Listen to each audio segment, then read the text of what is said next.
नमस्कार विद्यार्थी मित्रांनो, मी दिलीप पांडुरंग कांबळे, खडकी शिक्षण संस्थेची GMI कन्याशाळा. विद्यार्थी मित्रांनो, आपण गेल्या वर्षी तुम्ही इयत्ता 9वीला भूगोल या विषयामध्ये भौगोलिक पर्यटन हा पाठ पाहिला असेल. आज आपण इयत्ता 10वीच्या 8व्या प्रकरणामध्ये पर्यटन आणि इतिहास हा पाठ या इतिहासाच्या पुस्तकामध्ये पाहणार आहोत. पर्यटन म्हणजे काय? कारण पर्यटन हा प्रत्येक माणसाच्या अत्यंत जवळचा विषय, निकटचा विषय आहे, आवडीचा विषय आहे.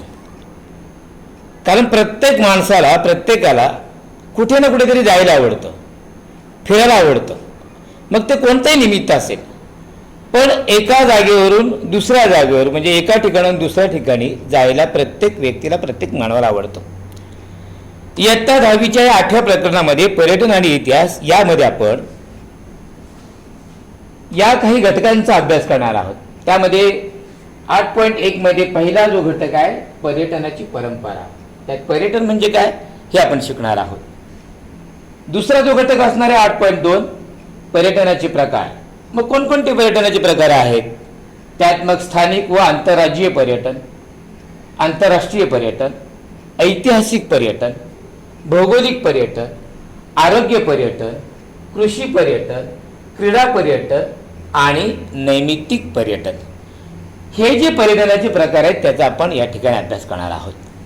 त्यानंतर 8.3 मध्ये या पर्यटनाचा विकास कसा होत गेला याचा आपल्याला अभ्यास करायचा आहे. 8.4 मध्ये ऐतिहासिक स्थळांचे जतन आणि त्याचं संवर्धन कसं केलं पाहिजे याचा आपण अभ्यास करणार आहोत. आणि 8.5 मध्ये पर्यटन आणि आतिथ्य क्षेत्रातील व्यावसायिक संधी या एकंदरीत घटकांचा आपल्याला या प्रकरणामध्ये अभ्यास करायचा आहे. तर आपण सर्वात प्रथमचा पहिला घटक पाहणार आहोत पर्यटनाची परंपरा. तर मी मगाशी तुम्हाला सांगितलं की प्रत्येक माणसाला फिरायला आवडतं. आपल्या देशात ही जी पर्यटनाची परंपरा आहे ती फार म्हणजे प्राचीन काळापासून चालत आलेली आहे. त्यामध्ये मग तीर्थक्षेत्रांना भेटी देणे, स्थानिक जत्रायात्रांना जाणे, विद्याभ्यासासाठी दूरच्या प्रदेशात जाणे, व्यापारासाठी जाणे, या निमित्ताने पूर्वी हे पर्यटन घडून येत होतं. एकंदरीत काय तर सारांश रूपात सांगायचं म्हटलं तर मानवाला खूप पूर्वीपासून फिरायची आवड आहे. म्हणजे तो कोणकोणत्या कारणासाठी जात होता? तीर्थक्षेत्रांना, म्हणजे जशी आपली महाराष्ट्रातली, भारतातील काही तीर्थक्षेत्र आहेत. जसं आपण पंढरपूरला जातो विठोबाचं दर्शन घेण्यासाठी, नाशिकला आहे त्र्यंबकेश्वर मंदिर आहे, काळाराम मंदिर आहे, शिर्डीचं मंदिर आहे. अशा तीर्थस्थळांना भेटी देण्यासाठी माणूस खूप पूर्वीपासून जात होता. शिवाय स्थानिक ज्या जत्रा यात्रा आहेत, म्हणजे साधारणपणे मार्च, एप्रिल, मे या महिन्यामध्ये आपल्या बऱ्याचशा भागामध्ये गावाकडे विशेषतः जत्रा यात्रा सुरू होतात. विद्याभ्यास म्हणजे शिक्षणासाठी खूप दूरवरचे लोक, परदेशातील लोक आपल्या देशात येतात, आपल्या देशातील विद्यार्थी परदेशात जातात. शिवाय व्यापारासाठी, उद्योगासाठी परदेशातून, त्यामध्ये विशेषतः पाश्चिमात्य जे देश आहेत त्या देशांचा फार प्राचीनपासून या पूर्वेकडच्या आशियाई देशांशी व्यापारी संबंध आलेला आहे. म्हणजे अशा अनेक कारणासाठी हा माणूस दुसरीकडे पर्यटनासाठी जात होता. आता यामध्ये या चौकटीमध्ये पान नंबर 52 तुम्हाला माहीत आहे का? तुम्हाला या चौकटीतली जी माहिती ती आपण घेणार आहोत. तर तथागत भगवान गौतम बुद्ध बौद्ध वाङ्मयामध्ये लोकांच्या उद्बोधनासाठी स्वतः भारतातील अनेक प्राचीन शहरांना त्यांनी भेटी दिलेल्या आहेत.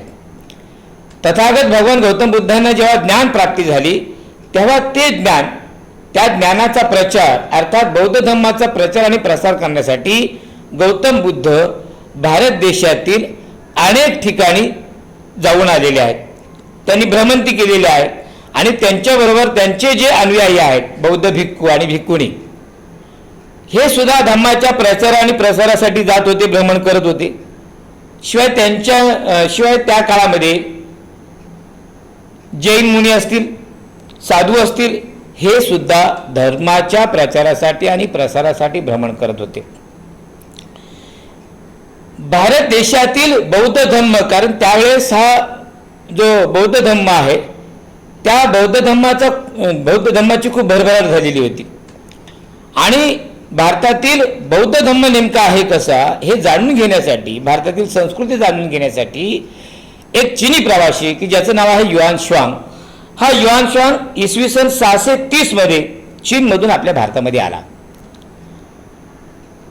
आणि भारतातील जी संस्कृती आहे, बौद्ध परंपरा आहे, ही सगळी परंपरा ही संस्कृती या युआन श्वांगने या ठिकाणी येऊन अभ्यासली.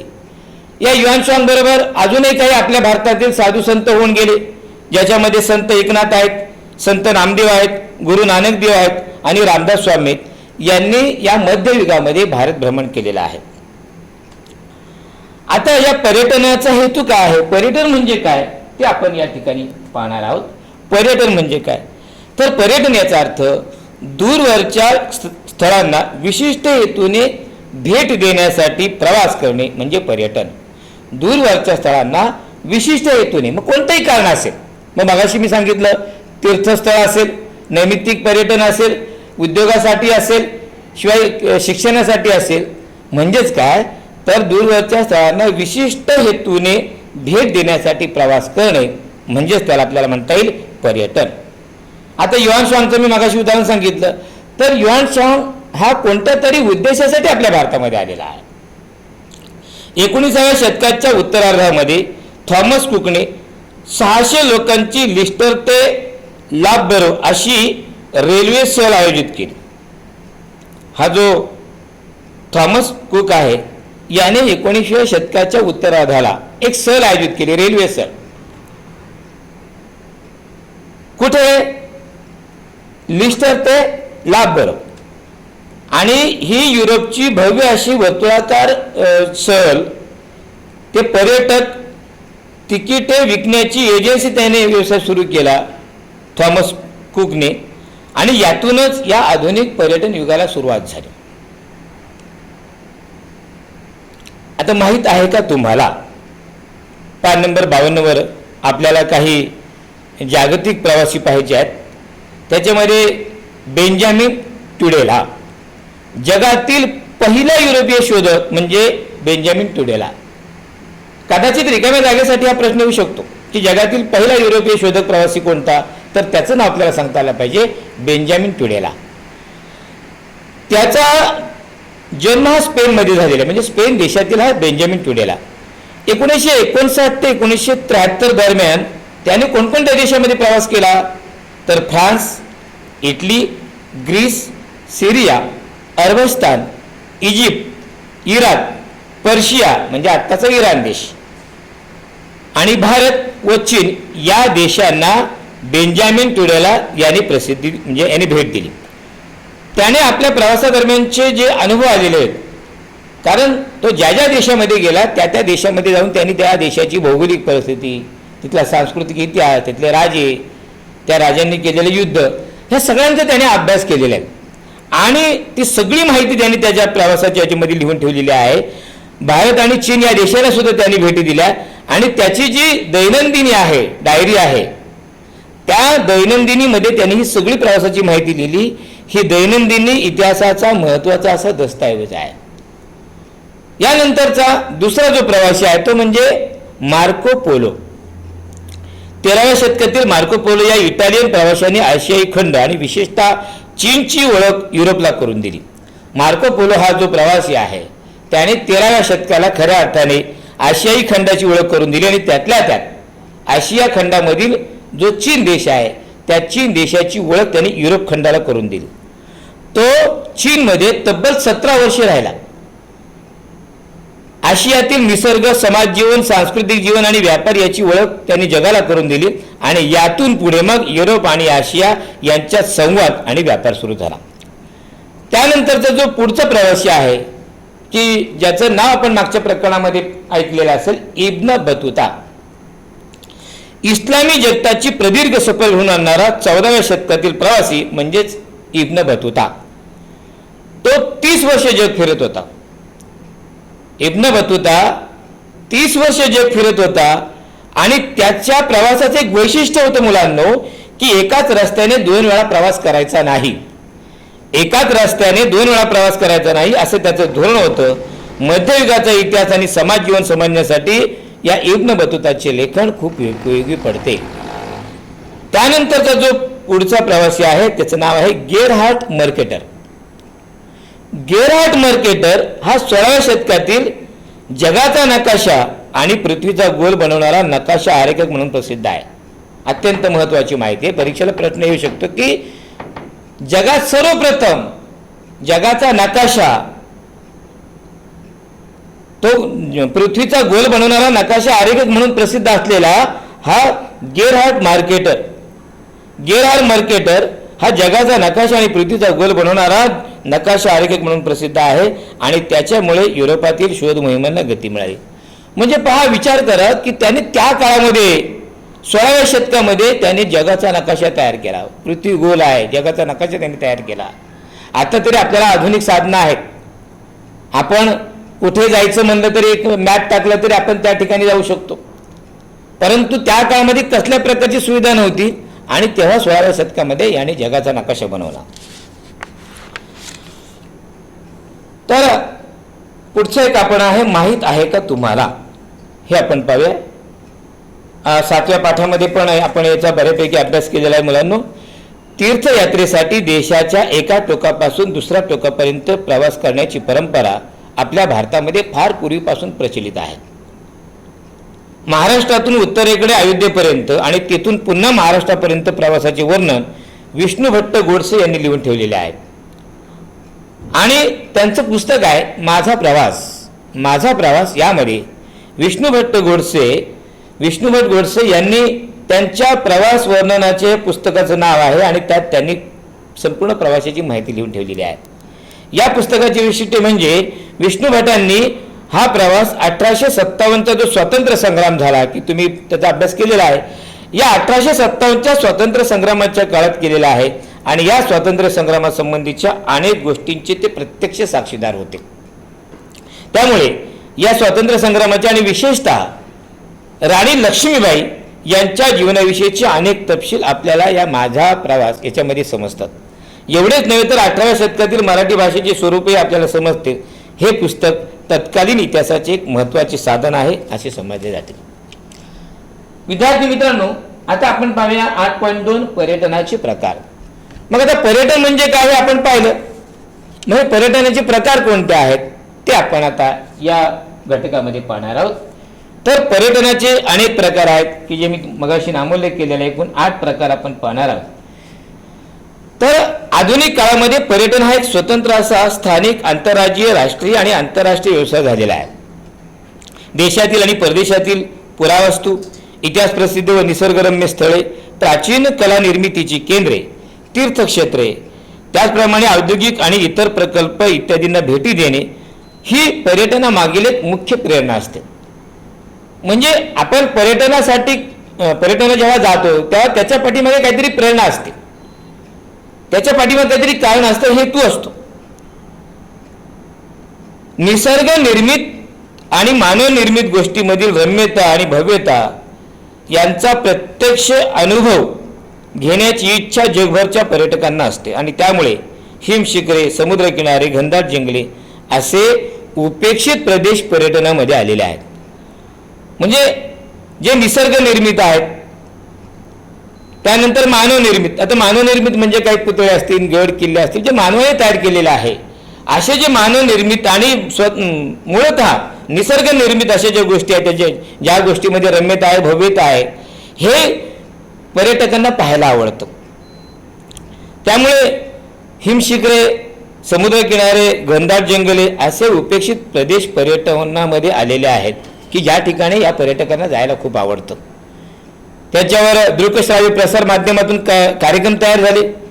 पर्यटनाचे स्थानिक, आंतरराज्यीय, आंतरराष्ट्रीय, धार्मिक, ऐतिहासिक, आरोग्यपूरक, विज्ञान, कृषी, नैमित्तिक आणि क्रीडा पर्यटन असे अनेक प्रकार आहेत. त्यामध्ये आपण आता या एका पर्यटनाचा अभ्यास करणार आहोत. त्यात पहिला आहे स्थानिक व आंतरराज्यीय पर्यटन. आता स्थानिक म्हणजे काय, तर समजा आपण पुण्यासारख्या ठिकाणी राहतो आणि तिथे एक तीर्थस्थळ आहे. म्हणजे उदाहरणार्थ आपण आळंदीचं उदाहरण घेऊया. संत ज्ञानेश्वरांची तिथे समाधी आहे. आणि जे स्थानिक पर्यटन आहे या ठिकाणी आपण स्थानिक तीर्थस्थळांना, स्थानिक पर्यटन स्थळांना जास्त महत्त्व देतो. कारण स्थानिक पर्यटनामध्ये प्रवास करणं अत्यंत सोपं असतं. तो देशातल्या देशात असल्यामुळे त्या ठिकाणी भाषा, चलन, कागदपत्र यांचा फारसा अडथळा नसतो. विशेष म्हणजे आपल्याला उपलब्ध असलेल्या वेळेप्रमाणे आपण नियोजन करू शकतो आणि त्या ठिकाणी जाऊ शकतो. म्हणजे स्थानिक पर्यटन जे आहे आणि आंतरराज्यीय पर्यटन, म्हणजे आंतरराज्य म्हणजे काय, जिल्ह्यामध्ये म्हणजे राज्यामध्येच, राज्यापुरतं पर्यटन.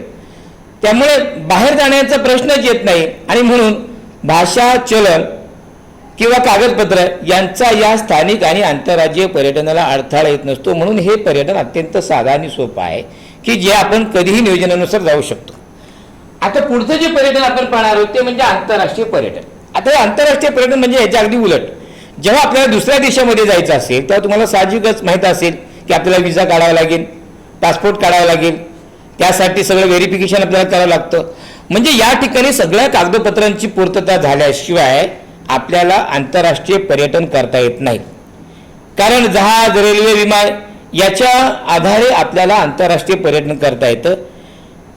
आता पूर्वीपेक्षा तसं म्हटलं तर आंतरराष्ट्रीय पर्यटन करणं सोपं झालेलं आहे. कारण आत्ता जहाज आहे, विमान आहे, रेल्वे आहे. यामुळे आंतरराष्ट्रीय पर्यटन करणं अत्यंत सोपं झाले. जहाजामुळे समुद्र किनाऱ्यावरचे देश जोडले गेले, रेल्वेच्या रुळांनी युरोप जोडला गेलाय, विमानांनी जग जवळ आणलेलं आहे. आर्थिक उदारीकरणानंतर तर भारतातून परदेशात जाणाऱ्यांची आणि परदेशातून भारतात येणाऱ्यांची संख्या दिवसेंदिवस वाढत आहे. अभ्यास, विरंगुळा, स्थलदर्शन, व्यावसायिक कामे, त्यामध्ये काही मीटिंग म्हणजे बैठका असतील, चित्रपटाचे चित्रीकरण असेल, यांसारख्या कामासाठी देश आणि विदेशामध्ये जाणाऱ्या येणाऱ्या पर्यटकांचे प्रमाण आता दिवसेंदिवस वाढू लागलेलं आहे. आणि आंतरराष्ट्रीय पर्यटनामुळे होतं काय की जेव्हा इतर देशातील पर्यटक आपल्या देशामध्ये येतात तेव्हा साहजिकच आपल्या देशाचं आर्थिक उत्पन्न वाढतं. आणि म्हणून प्रत्येक देश, जगामधले प्रत्येक देश या आंतरराष्ट्रीय पर्यटनाला जास्त चालना देत आहेत. पुढचं जे आहे ते म्हणजे ऐतिहासिक पर्यटन. पुढचा पर्यटनाचा जो प्रकार आहे ते म्हणजे ऐतिहासिक पर्यटन. संपूर्ण जगभरातील हा एक महत्त्वाचा पर्यटन प्रकार आहे. लोकांचे इतिहासाच्या संदर्भातील कुतूहल लक्षात घेऊन ऐतिहासिक पर्यटन सहलींचे आयोजन केले जाते. महाराष्ट्रात छत्रपती शिवाजी महाराजांशी संबंधित असणारे किल्ल्यावर दुर्ग अभ्यासक गोपाळ निळकंठ दांडेकर दुर्ग भ्रमण यात्रा आयोजित करत असत. आणि भारतीय पातळीवर राजस्थानातील किल्ले, महात्मा गांधी आणि आचार्य विनोबा भावे यांच्याशी संबंधित आश्रम, मग महात्मा गांधीजींचा गुजरातमधील साबरमती आश्रम असेल, 1857च्या स्वातंत्र्य लढ्याशी संबंधित स्थळे, अशाही ऐतिहासिक ठिकाणच्या सहली आयोजित केलेल्या आहेत. म्हणजे आता आपण पाहिलं 6 जूनला हिंदवी स्वराज्याचे संस्थापक कुळवाडी भूषण छत्रपती शिवाजी महाराज यांचा राज्याभिषेक सोहळा असतो. आणि रायगडावर त्यावेळेस खूप गर्दी होते कारण शिवाजी महाराजांचा राज्याभिषेक सोहळा कुठे झाला, रायगडावर झाला. मग जे पर्यटक येतात मग ते त्या ठिकाणी रायगडावर जातात. रायगडावर गेल्यानंतर त्या काळामध्ये म्हणजे 6 जून 1674 मध्ये महाराजांचा राज्याभिषेक सोहळा कसा झाला असेल याविषयी कुतूहल असतं. आणि म्हणून या सगळ्या गोष्टी या ऐतिहासिक पर्यटनामध्ये येतात. त्यानंतर पुढचा जो प्रकार आहे तो म्हणजे भौगोलिक पर्यटन. याच्यामध्ये काय तर विविधता आहे, भौगोलिक विविधता आहे. विविध भौगोलिक वैशिष्ट्य निरीक्षणासाठी पर्यटन केले जाते. अभयारण्य आहे, त्याच्यामध्ये व्हॅली ऑफ फ्लावर्स की जे उत्तराखंडमध्ये आहे, समुद्रकिनारे आहेत, त्यानंतर भौगोलिक वैशिष्ट्यपूर्ण स्थळे आहेत. उदाहरणार्थ लोणार सरोवर असेल, निगोज येथील रांजण खळगे असतील इत्यादींचा समावेश हा भौगोलिक पर्यटनामध्ये होतो. यातील अनेक स्थळांमधील निसर्गाचे अवलोकन करण्याच्या इच्छेपोटी आणि कुतूहलापोटी अनेक पर्यटक त्या ठिकाणी जातात. म्हणजे निगोज येथील जे रांजण खळगे आहेत त्या नदीच्या प्रवाहामुळे तिथल्या त्या खडकाला कशा प्रकारे रांजणाच्या आकारासारखे तो खड्डा पडलेला आहे तिथले ते खडक म्हणजे बऱ्यापैकी खडकांना जर आपण पाहिलं तर ते रांजणासारखे आकार झालेला आहे. पाण्याच्या वर्तुळाकार फिरण्याने किंवा पाण्यामुळे त्या खडकांची झीज झाली. मग तेथे जाणारे जे भौगोलिक पर्यटक आहेत त्यांच्यामध्ये एक कुतूहल असतं की हे कसं तयार झालं असेल. ती एक जिज्ञासा जाणून घेण्यासाठी कुतूहलापोटी अनेक पर्यटक अशा ठिकाणी जातात. याच्यामध्ये माहीत करून घ्या, हा एक छोटासा जी चौकट आहे ते आपण पाहूया. जगभरातील विविध समाजातील लोक अनेक ठिकाणी विखुरलेले आहेत.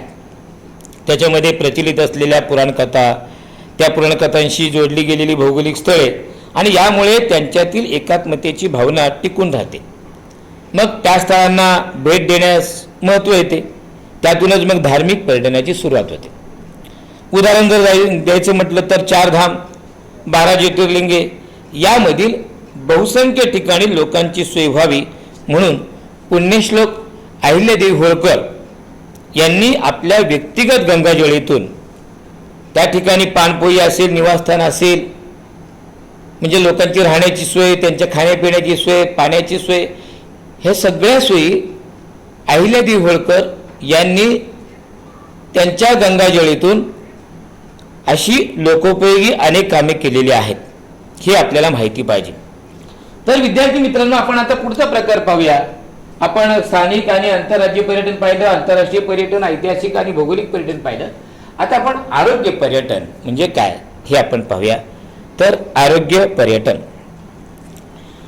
भारतातील वैद्यकीय सेवा आणि सुविधा पाश्चात्यांच्या मते स्वस्त आणि दर्जेदार आहेत. तसा आपल्याला आपल्या देशाचा अभिमान पाहिजे. कारण जी योग संस्कृती आहे, योगासनं, ध्यानधारणा, विपश्यना, आरोग्याच्या दृष्टिकोनातून आपल्या देशामध्ये अगदी प्राचीन काळापासून ह्या गोष्टी प्रचलित आहेत, अवगत आहे. आणि याचं पाश्चिमात्य देशांना कुतूहल आहे. कारण आपल्या देशामध्ये ज्या वैद्यकीय सेवा आहेत त्या अत्यंत स्वस्त आहेत इतर देशांच्या मानाने, आणि नुसत्या स्वस्त नाही तर त्या दर्जेदार आहेत. या कारणास्तव परदेशी लोक आपल्या भारतामध्ये येतात. आपल्या भारतामध्ये तुम्हाला माहिती आहे की आपल्या भारताच्या मध्यातून कर्कवृत्त गेलेला आहे आणि यामुळे आपल्या भारतात मुबलक असा सूर्यप्रकाश आहे. मग इंग्लंडसारखे जे पाश्चिमात्य देश आहेत त्या देशातील अनेक पर्यटक आपल्या देशामध्ये सूर्यप्रकाश घेण्यासाठी येतात, त्याचा लाभ घेण्यासाठी येतात. शिवाय योग शिक्षण आणि आयुर्वेदिक उपचारासाठी परदेशी पर्यटक आपल्या भारतामध्ये येतात. म्हणजे आरोग्य पर्यटन हा एक अत्यंत महत्त्वाचा प्रकार आहे. आता जो पुढचा जो प्रकार आहे ते म्हणजे कृषी पर्यटन.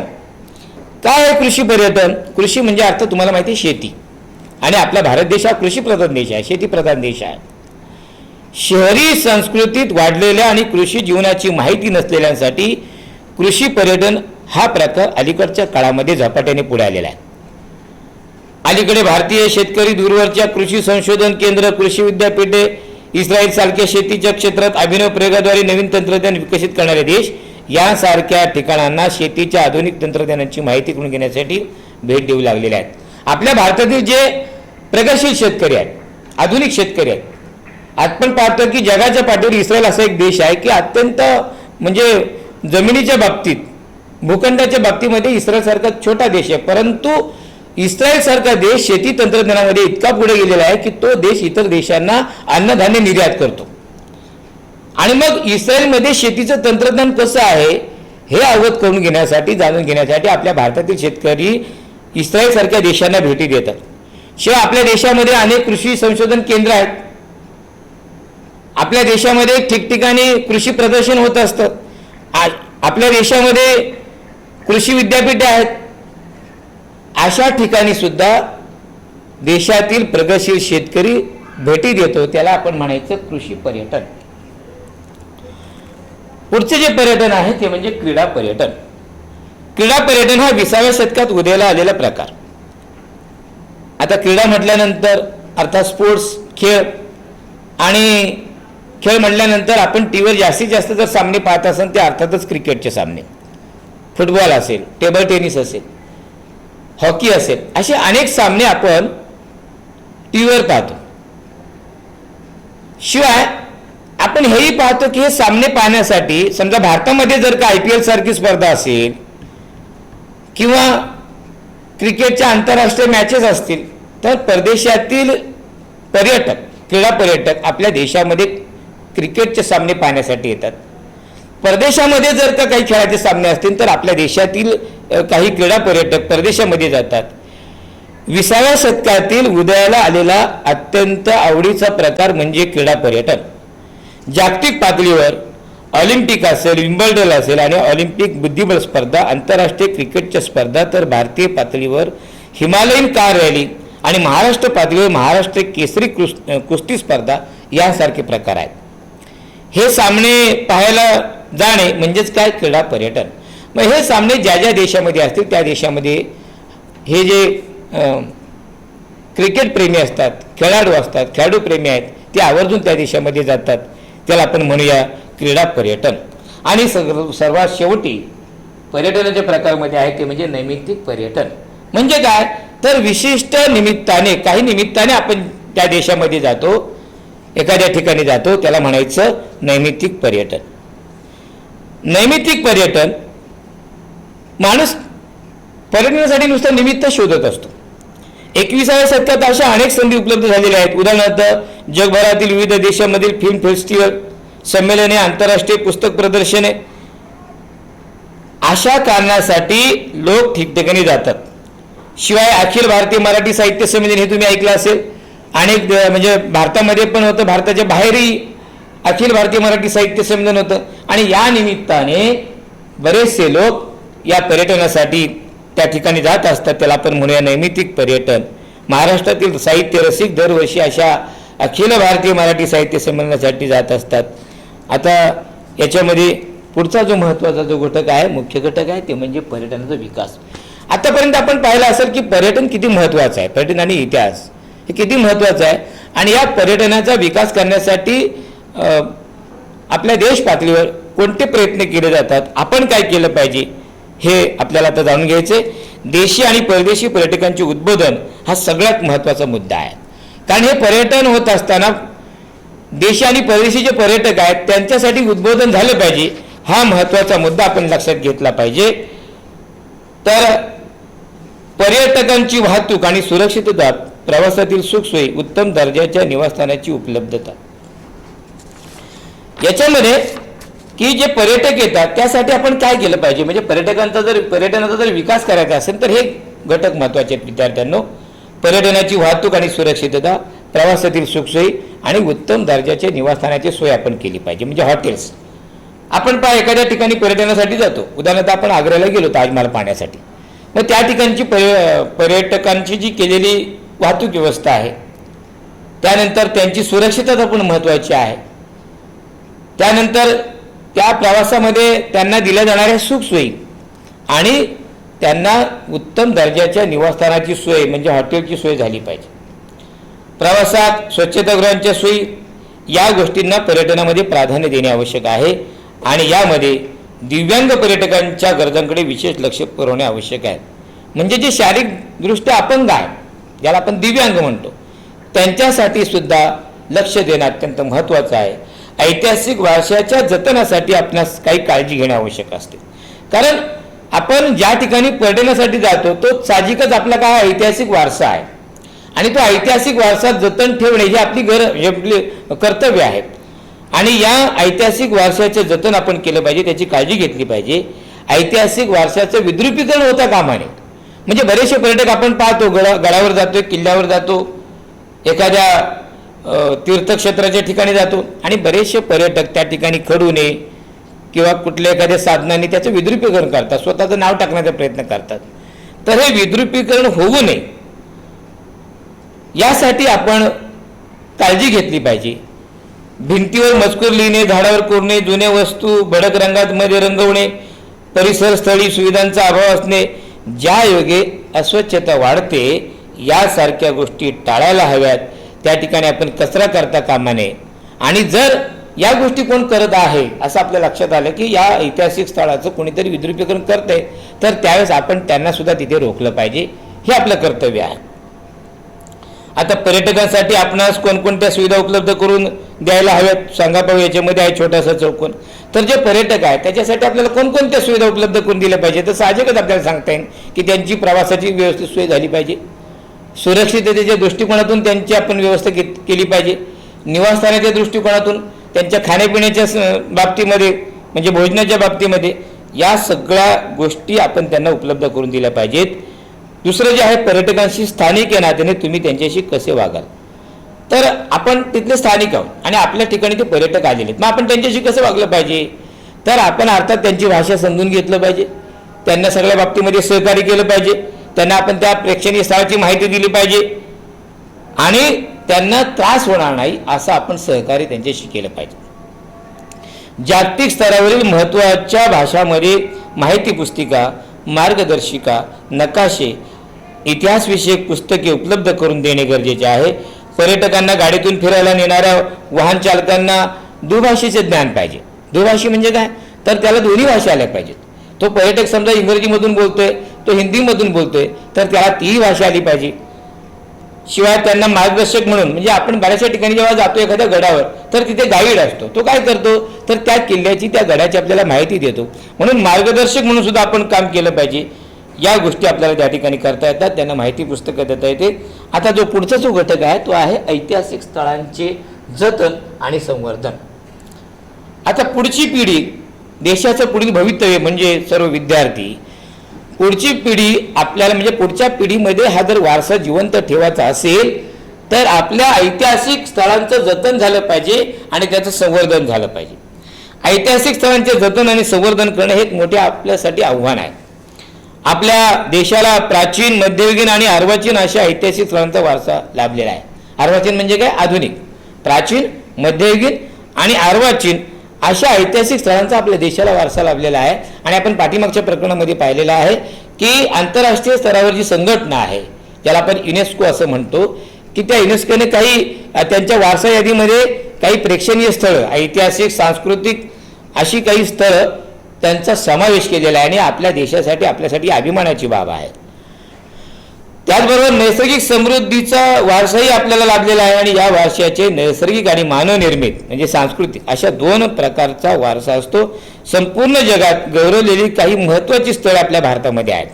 त्यामध्ये आपण पाहिलं की आग्रा येथील ताजमहल, राजस्थान जयपूर येथील जंतर मंतर वेधशाळा, त्याच्याबरोबर महाराष्ट्रामध्ये जे औरंगाबादमध्ये आहे अजिंठा आणि वेरूळ आहे.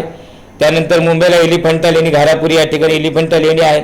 मुंबईमध्येच म्हणजे दक्षिण मुंबईमध्ये छत्रपती शिवाजी महाराज रेल्वे स्थानक आणि आपल्या सातारा जिल्ह्यामध्ये आपला जो पश्चिम भाग आहे त्या ठिकाणी पश्चिम घाटातील कास पठार यांचा समावेश या वारसा स्थळांच्या यादीमध्ये आहे. आता जागतिक वारसा स्थळांना भेट देण्याची इच्छा जगभरातील पर्यटकांना असते. ही जी जागतिक वारसा स्थळे की जी आपण मागच्या प्रकरणामध्ये पाहिलेली आहेत त्या जागतिक वारसा स्थळांना भेट देण्याची इच्छा अनेक पर्यटकांना असते. ही वारसा स्थळे बघण्यासाठी आपल्या देशात परदेशातून म्हणजे हजारो लोक येतात. जागतिक वारसा स्थळामध्ये भारतातील एखाद्या स्थळाची निवड झाली की आपली छाती अभिमानाने फुगून येते. मी अगोदर सांगितलं की ज्या ज्या वारसा स्थळांचा या जागतिक वारसा यादीमध्ये समावेश झालेला आहे आणि ते वारसा स्थळ जर का आपल्या परिसरातील असेल, आपण तिथले स्थानिक असू, तर साहजिकच आपली छाती ही अभिमानाने फुगून येते. परंतु आपण जेव्हा सहलीच्या निमित्ताने अशा ठिकाणी जातो तेव्हा आपल्याला काय चित्र दिसतं तिथे, तर स्थळांच्या परिसरात पर्यटक खडूने, कोळशाने आपले नाव लिहितात, चित्र काढतात आणि मग काय होतं की त्याचा विपरीत परिणाम आपल्या देशाच्या प्रतिमेवर पडतो. पर्यटन स्थळांच्या जतनासाठी आपल्याला निश्चय करणं आवश्यक आहे. कारण आपण जे जे काय आपले जागतिक वारसा स्थळा म्हणजे जी त्या यादीमध्ये आपल्या ऐतिहासिक ठेव्यांचा समावेश झालेला आहे, त्याच्यामध्ये मी मगाशी उल्लेख केल्याप्रमाणे छत्रपती शिवाजी महाराज रेल्वे स्थानक, अजिंठा वेरूळ, कास पठार, सांचीचा स्तूप असेल, लाल किल्ला असेल, त्यानंतर कुतुब मिनार, ताजमहाल, त्यानंतर भीमबेटक्यातील शैलाश्रम, तर या ठिकाणांचा समावेश ह्या जागतिक वारसा स्थळामध्ये झालेला आहे. आणि मग याचं जतन झालं पाहिजे. मग याचं जतन करण्यासाठी आपल्याला काही निश्चय करणं आवश्यक आहे. त्यामध्ये पहिलं आहे, मी पर्यटन स्थळांची स्वच्छता राखीन, कचरा टाकणार नाही. आपण शपथ घेतली पाहिजे प्रत्येक पर्यटकाने की त्या ठिकाणी गेल्यानंतर मी पर्यटन स्थळाची स्वच्छता राखीन, कचरा टाकणार नाही, कोणत्याही ऐतिहासिक वास्तूचे विद्रुपीकरण करणार नाही. या गोष्टी आपण पाळल्या पाहिजेत. तरच खऱ्या अर्थाने आपल्या देशातील ऐतिहासिक स्थळांचं आपण जतन आणि संवर्धन करू शकतो, की जो ठेवा पुढच्या पिढीपर्यंत जिवंत राहू शकतो. पुढचा जो घटक आहे तो म्हणजे पर्यटन आणि आतिथ्य क्षेत्रातील व्यावसायिक संधी. आता पर्यटन आणि या आतिथ्य क्षेत्रातील व्यावसायिक संधी कोणकोणत्या आहेत याचा अभ्यास आपल्याला या घटकामध्ये करायचा आहे. तर पर्यटनामुळे अनेक लोकांसाठी एक रोजगार निर्माण होतो. कारण पर्यटन म्हणजे आता अलीकडचा खूप मोठा एक म्हणजे रोजगार मिळण्याची एक संधी आहे, रोजगाराची संधी आहे. म्हणजे उदाहरणार्थ आपल्या ठिकाणी एखादं पर्यटन स्थळ आहे, मग त्या ठिकाणी कोणकोणते रोजगार आपल्या डोळ्यासमोर येतील, तर त्या पर्यटकांना आपण काय काय करू शकतो, तर त्यांची वाहतुकीची व्यवस्था आपल्याला करता येईल. त्यानंतर स्थानिक ज्या गोष्टी प्रसिद्ध आहेत, वस्तू असेल, खाद्यपदार्थ असतील, तर त्या ठिकाणी आपण विकू शकतो. त्यानंतर त्या पर्यटकांची राहण्याची व्यवस्था आपल्याला करता येते. त्या पर्यटकांना गाईड आवश्यक असतो, की मार्गदर्शक, त्या स्थळाची माहिती देणारा गाईड म्हणून आपण काम करू शकतो. म्हणजे अशा अनेक व्यावसायिक संधी आहेत.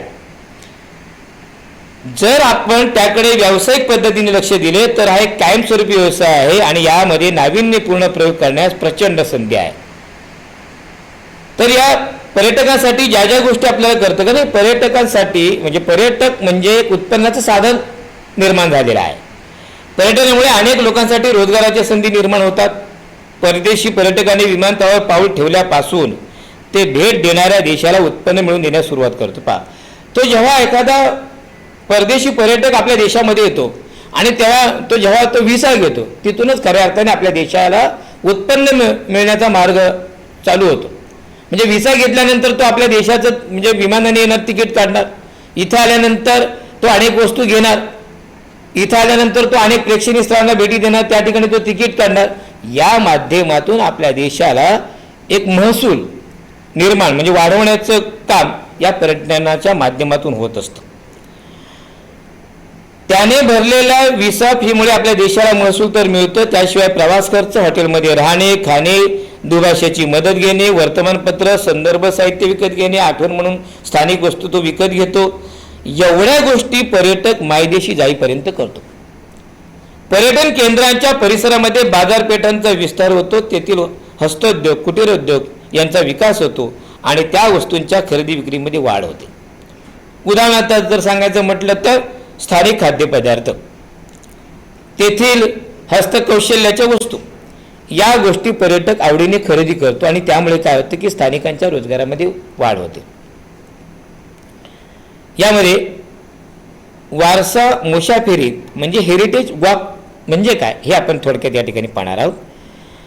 तर हेरिटेज वॉक म्हणजे काय, ऐतिहासिक वारसा स्थळाला भेट देण्यासाठी जाणे म्हणजे हेरिटेज वॉक. लक्षात घ्या, ऐतिहासिक वारसा स्थळांना भेट देण्यासाठी जाणे यालाच काय म्हणतात, हेरिटेज वॉक, वारसा मुसाफिरी. जेथे इतिहास घडला तेथे प्रत्यक्ष जाऊन इतिहास जाणून घेणे ही अनुभूती हेरिटेज वॉकमध्ये येते. मग जगभर अशा प्रकारचे अनेक उपक्रम चालवले जातात. भारताला तर शेकडो वर्षांचा इतिहास आहे हेरिटेज वॉकचा. भारतातील प्रत्येक राज्यात ऐतिहासिक स्थळे आहेत आणि यामध्ये प्राचीन, मध्ययुगीन आणि आधुनिक स्थळे यांचा समावेश होतो. मग कोणकोणती ती स्थळे आहेत, तर गुजरातमधील अहमदाबाद शहरातील हेरिटेज वॉक ही प्रसिद्ध आहे. महाराष्ट्रात मुंबई, पुणे इत्यादी शहरांमध्ये या उपक्रमांचे आयोजन केले जाते आणि यामुळे ऐतिहासिक वस्तूंचे जतन करणे, त्याची माहिती जमवणे आणि ती जगभर विविध माध्यमाद्वारे पोहोचवणे इत्यादी उपक्रम चालवले जातात. ऐतिहासिक व्यक्तींची निवासस्थाने ही सुद्धा ऐतिहासिक वारसा असतात. काही ठिकाणी अशा स्थळावर नीलफलक म्हणजे निळ्या रंगाचे फलक लावलेले आहेत. म्हणजे जे ऐतिहासिक ज्या वास्तू आहेत, ऐतिहासिक वारसा लाभलेल्या की ज्या ठिकाणी ऐतिहासिक व्यक्ती राहत होते, राजे राहत होते, महाराजे राहत होते, मग त्या ठिकाणी काही नीलफलक आपल्याला पाहायला मिळतात की जे निळ्या रंगातून लिहिलेले आहेत. आता पुढे पाहूया महाराष्ट्रातील पर्यटनाचा विकास. आता आपण स्थानिक पर्यटनाच्या दृष्टीने जर विचार केला तर आपल्या महाराष्ट्राचा या पर्यटनाच्या दृष्टीने कसा विकास झालेला ते आपण पाहतोय. मग त्याच्यामध्ये सांस्कृतिक, नैसर्गिक, ऐतिहासिक असा वारसा तर आहेच आपल्या महाराष्ट्राला. महाराष्ट्र हे पर्यटनाच्या दृष्टीने वैभवशाली वारसा लाभलेलं राज्य आहे. महाराष्ट्र हे पर्यटनाच्या दृष्टीने वैभवशाली वारसा लाभलेले महत्त्वाचे राज्य आहे की ज्याच्यामध्ये अजिंठा वेरूळसारखी लेणी आहे, जगप्रसिद्ध लेणी आहेत की ज्याचा जागतिक वारसास्थळांच्या यादीमध्ये समावेश आहे. एलिफंटा येथील घारापुरी लेणी आहेत. यासारख्या अनेक जागतिक कीर्तीची लेणी, चित्रे, शिल्पे पंढरपूर, शिर्डी, शेगाव, तुळजापूर, कोल्हापूर, नाशिक, पैठण, शिवाय त्र्यंबकेश्वर, देहू, आळंदी, जेजुरी अशा अनेक देवस्थान आहेत की ज्या मगाशी मी म्हटलं की तीर्थस्थानं जी आहेत, तीर्थस्थळं, त्या ठिकाणी पर्यटक भेटी देतात. मग त्यामध्ये आत्ता मी सांगितलं की यासारख्या ठिकाणी बरेचसे पर्यटक भेटी देतात की ज्याच्यामध्ये पंढरपूरला विठ्ठल रुक्मिणीचं मंदिर आहे, विठ्ठल रुक्मिणीचं. शिर्डीला आपल्याला माहिती आहे की साईबाबाचं ते प्रसिद्ध मंदिर आहे.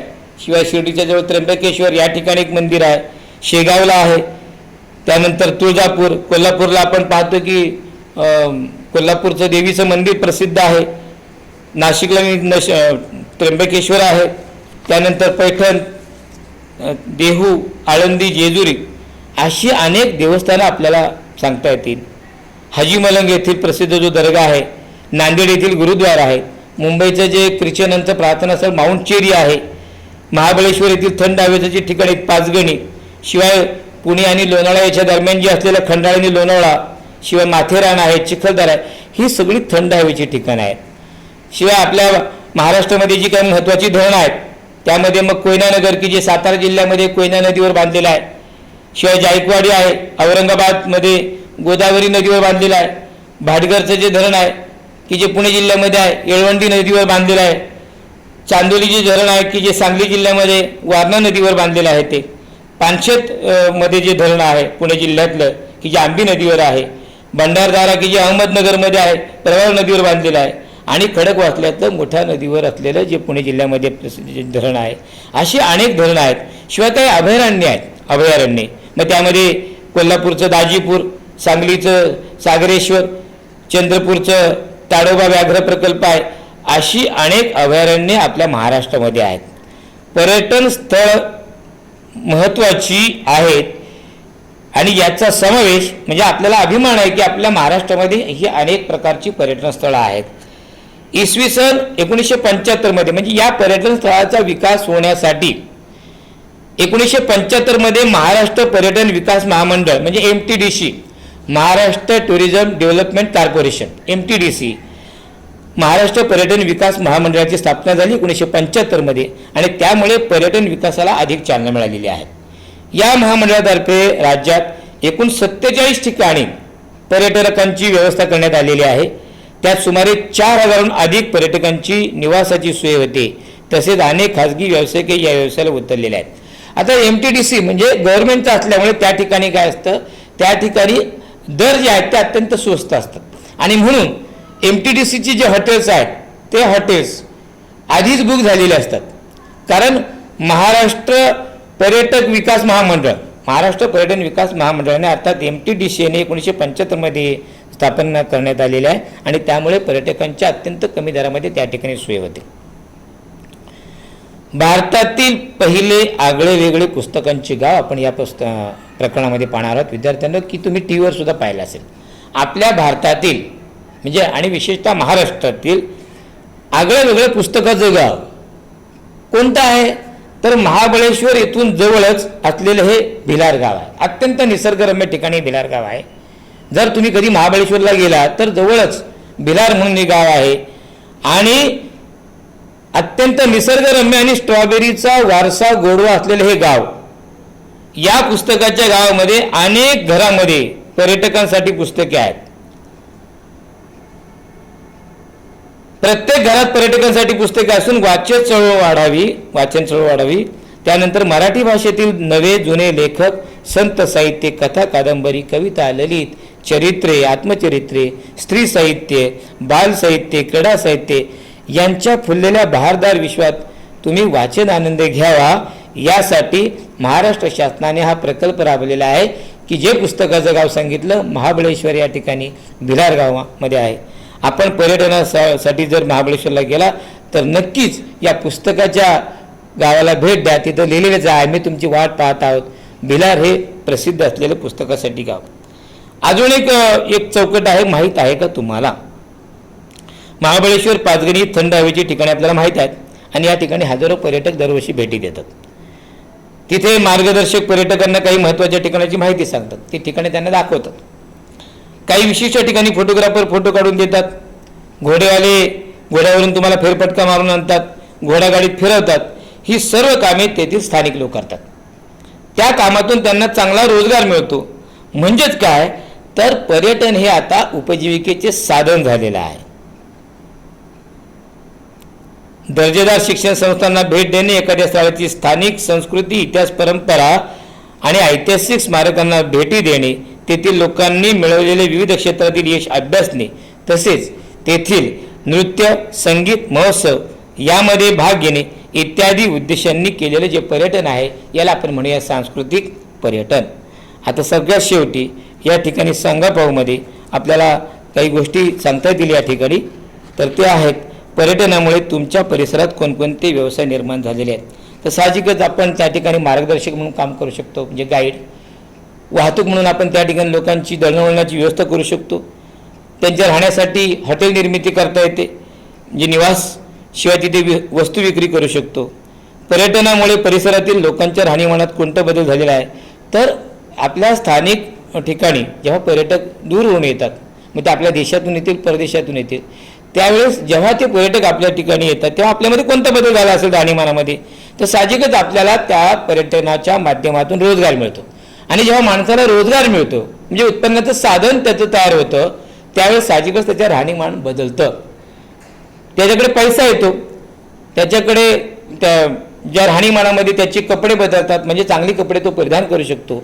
शिवाय त्याच्या भाषेमध्ये बदल होतो. अशा अनेक गोष्टी तेथील स्थानिक पर्यटकामुळे तेथील स्थानिक लोकांच्यामध्ये याचा बदल झालेला आपल्याला दिसतो. विद्यार्थी मित्रांनो, आपण जे 8वं प्रकरण आहे पर्यटन आणि इतिहास हे प्रकरण या ठिकाणी अभ्यासलेलं आहे. या पाठाच्या खालचा जो स्वाध्याय आहे तो अर्थातच आपण सोडवा. या ठिकाणी मी या प्रकरणाला पूर्णविराम देतो. धन्यवाद.